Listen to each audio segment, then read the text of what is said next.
So there are 4 simple tests that you could do to check your coolant. The first test is just a visual test. The second test is using a hydrometer for the specific gravity of your coolant. The third test is a multimeter test, and the fourth test is a pH test. You want to make sure that you do all of these tests when the engine is cool. You do not want a hot engine. We'll start out with the first test, and that's the visual test, and we're just going to check out the antifreeze. So for the visual test, we're going to open up the radiator. So we're going to check the back side of the cap here, and as you can see, it's all sludged up, which could be an indication that the coolant has gone bad. You want your radiator cap to be clean and not have any sludge on it. When looking inside the radiator, you could also see there's gunk and buildup and stuff, which isn't good, and the radiator fluid just doesn't look good in there. Now you can't always get a good picture from checking out the fluid in the radiator. So what we're going to do is we're going to go over and check out the coolant reservoir. In some cars you don't have a radiator cap, you might just have the coolant reservoir only. So just go in here and take a look at the coolant.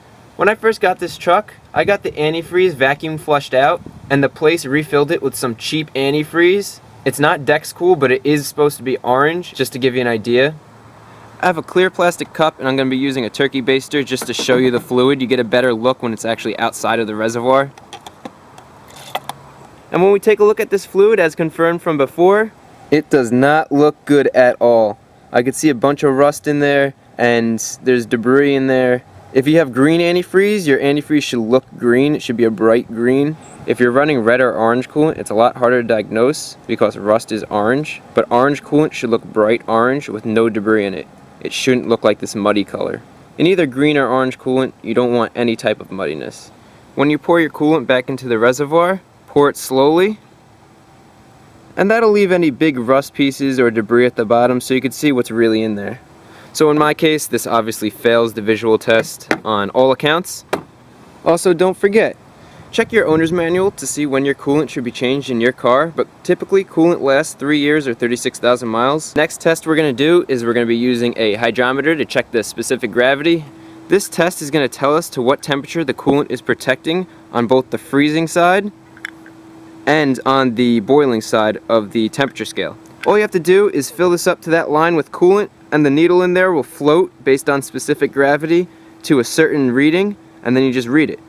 I'm going to get the coolant directly from the radiator this time. It doesn't matter where you get the coolant from. You could get it from the reservoir if you want. This is just easier for me. So after you fill this all the way to the top, there's going to be bubbles causing that to float. So you just want to tap until all the bubbles come off of that float in there. Okay, so make sure you get the Celsius and Fahrenheit reading straight. The bottom is Fahrenheit. So when we go over to our arrow, this coolant will protect to -7 degrees Fahrenheit, which is not that great. It should be protecting to -34 degrees Fahrenheit, so -7 means the coolant is bad. We'll flip this over. You can see here that the arrow is pointing here, 260 degrees Fahrenheit, and we're supposed to be protected to 265 degrees Fahrenheit, so that's pretty close. So we have good boiling protection, but we have really bad freeze protection. And it's going to get cold this winter, so -7 might not be enough. So you definitely have to change out this coolant. The next test we're going to do is use a multimeter to see any electrical current that might be in the coolant, which will identify any electrolysis.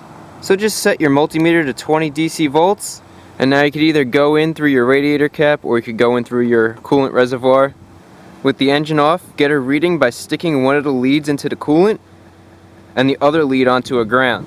Now you want to see a reading of 0.3 or less. If you see a reading of 0.3 or higher, you have too much of an electrical current running through your coolant. What voltage in your coolant means is that there's an exchange of electrons between metals in your engine and your cooling system, which will slowly eat away and corrode those metals. So much so that you could actually get leaks in the gaskets and hoses because they won't seal properly anymore.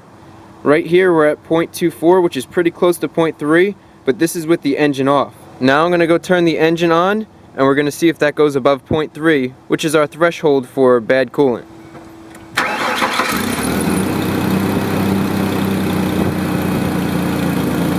So with the engine running at idle, I'm going to put the probe in there, and you can see it jumped up to 0.3, 0.27, so it's right on that threshold of 0.3.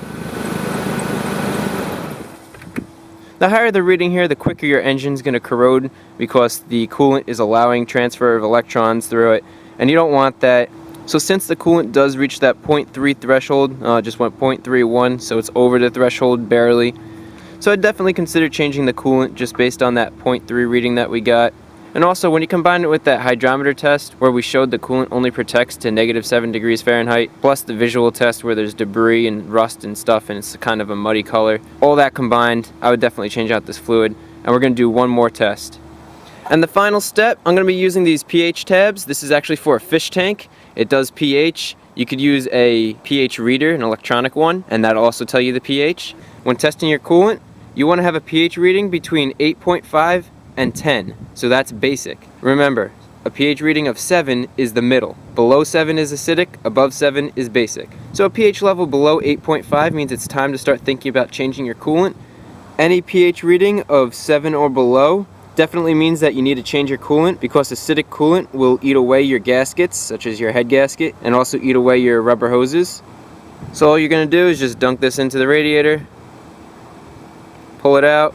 So now we just match up our color to the color that's on here, and this is more pinkish, that's kind of pink orange, and then we come down here and it's kind of orange. The color of mine is in between 6.2 and 6.8, so it's definitely acidic, and I definitely need to change this. You do not want acidic coolant.